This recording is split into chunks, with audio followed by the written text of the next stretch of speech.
Hello and welcome to episode 39 of Creative Walks. And today I'll try to do a very short episode, but the main subject I want to talk about is my thoughts on choosing which projects to tackle, which projects to engage with.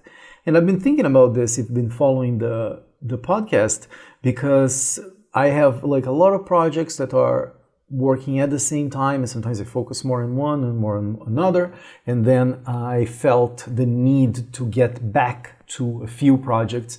And then I got into this exercise of going through my list of predefined projects, sometimes portfolio shoots, sometimes music, sometimes a design, different things in all the areas that I work on.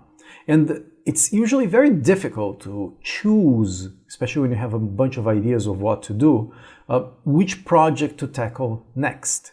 And then today I was thinking about doing this one project that kept recurring in my mind. And it has appeared in many different ways throughout, I would say, the last 3 or 4 years. It has presented itself in different contexts. It's basically an idea that I had about combining my love for history, mythology, and world cultures with travel and with some element of either photography or music. So I wanted to make this sort of originally, the way I envisioned it was a travel show, but instead of giving tips on, you should go to this place in Prague or this place in southern Ukraine, or you should go to this restaurant, the typical travel show tropes. I was thinking, what if it was from the point of view of an artist that wants to create an artwork on that place? And then by all the explorations that happen when you go to that place, or at least when you go around the subjects that are presented in that place, you create an artwork and you present it and you document the process. So that's sort of the idea that I had, and I really didn't know exactly how to do it. And then there is all the sorts of procrastinations and self-sabotage devices we have on doing this, but I wanted to put it out there as something that I've been thinking about for a long time. And today I sort of had this epiphany about which projects to choose, because I was looking at, I think, around 20 or 30 different projects that were on my back burner. And I started to think, okay, why do I want to do this one? What's behind it? And then I noticed something that, I want to make this project because I think it will fit in the marketplace in this area, which is something that I want to get into. The other project was something that I wanted to do because I wanted to prove something for myself. Usually they were around, let's say, quote unquote, failures.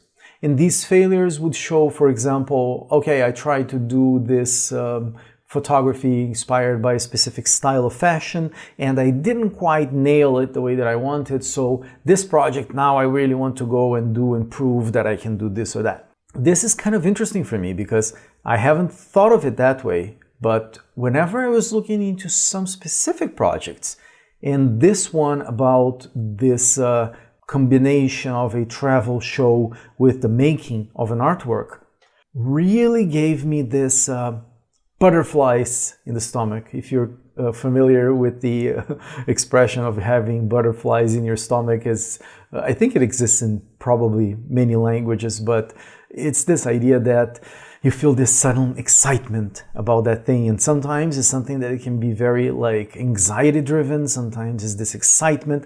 And even when you think about what it actually means to have this butterflies in your stomach, which is, let's say, poetic and metaphorical way of talking about an actual physiological reaction you have to ideas or to experiences, like when you're going to go on stage, for example. It's very common. It's because literally the blood stops flowing that much to that area, which is the stomach, and it focuses on your brain, sort of with adrenaline, diverges that blood to your muscles, so you can have this fight or flight response. It's a very physical manifestation. And I think it also, even on the physical manifestation, is already something that is very metaphorical of something that is going on in your mind, that thing inspires you to act. That's why it's putting all this blood on your muscles so you can go and do something about it. It's quite fascinating. And then I was thinking of how some people are really deeply in tuned, even in financial services, with their feelings, because sometimes the way you feel actually can show the way of what you should be doing. It's like your subconscious sort of knows something you don't know yet and is trying to surface that knowledge, and it shows it in your body, right? It's like you have this sometimes aversion and sometimes this draw to a specific thing. So that made me think of this idea, this practical idea of trying to choose projects to engage with. And I was looking at the projects that I had in front of me from the point of view of, okay, let's not waste time, let's try to fit the market, and let me prove that I am at this or at that level. And I think even though that can work, and for people that are very type A personalities, it can be very cathartic to actually go and prove people wrong and all that stuff. It could be very useful, but I think there is something to be said about these projects that they really just excite you. And I think it's a lot to do with uncharted territories. They're usually projects that will go a little bit beyond your current knowledge or skills, and they actually have big stakes in a way, like, oh, what if it doesn't work? And what if I can't pull it off? Or even worse, which is probably the reason why most people don't go for their projects. It's that, imagine if this is my dream, or if this is something that I really want to go for and no one cares and it doesn't work, and I am sitting in the rain alone and no one cares. Sort of like the homeless version of an artist, which is when no one's paying attention to your stuff, right? So anyway, I thought it would be interesting to share with you this process that I'm into. And again, this is not necessarily an advice on how to choose projects. Who am I to tell you that? But this is sort of like in the making of my next projects.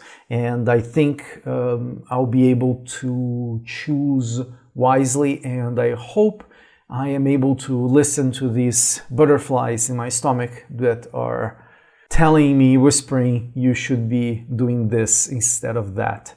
So this is a short episode of Creative Walks. I hope you enjoy it.